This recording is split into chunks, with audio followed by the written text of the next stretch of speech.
Call it a leap of faith, a run for our money. Chicago's Olympic bid has been a gut check for this city. But with just over 2 months to go, are you worried somebody could be pulling punches? I'm looking and listening at everything. Meet Perry Myers from MSI Detective Services right here in town. His specialty, detecting deceit. We're trained to see certain movements as, suspect. The breathing, the eyes. I'll look at the skin texture to see if there's perspiration. Look at the neck to watch the pulse. We asked Perry to look at 5 clips of 2016 CEO Pat Ryan and 5 clips of Mayor Richard Daley. In a couple of clips, there was nothing suspicious, but in others, Perry felt they were being less than forthcoming.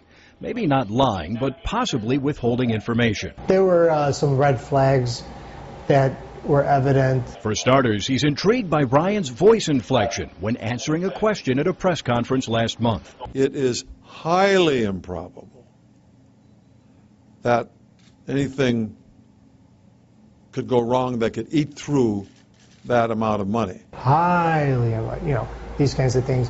It may be something that you'd want to examine or think about. Perry says Ryan's exaggerated tone is often used by people when they're overcompensating for overstating the truth. There's no full disclosure there. Another eye-opener for Perry, Ryan's eye movements at a press conference in January of '08 when discussing the legacy of the Olympic Village. A couple times when he looked up into the air where there wasn't any one. So, my interpretation that he's a trained speaker.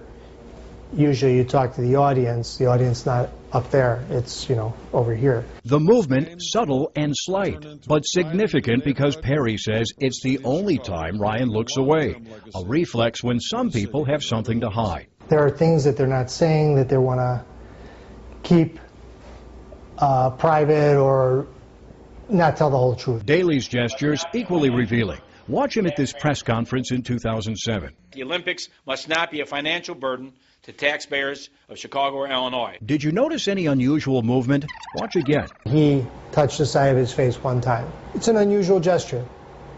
When you bring your hand up to your face, normal would be 2, 3, 4 times scratching. But when you bring it up, you rarely go like that. He may have been holding something inside or not telling the truth or, not telling all the truth.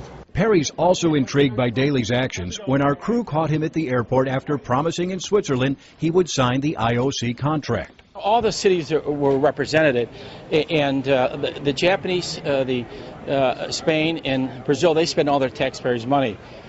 We don't spend any taxpayers' money. He's blinking a lot, and again, there were a few words that were jumbled up. We're not getting 100% disclosure. There were times where they danced around answers to questions that they didn't really want to answer.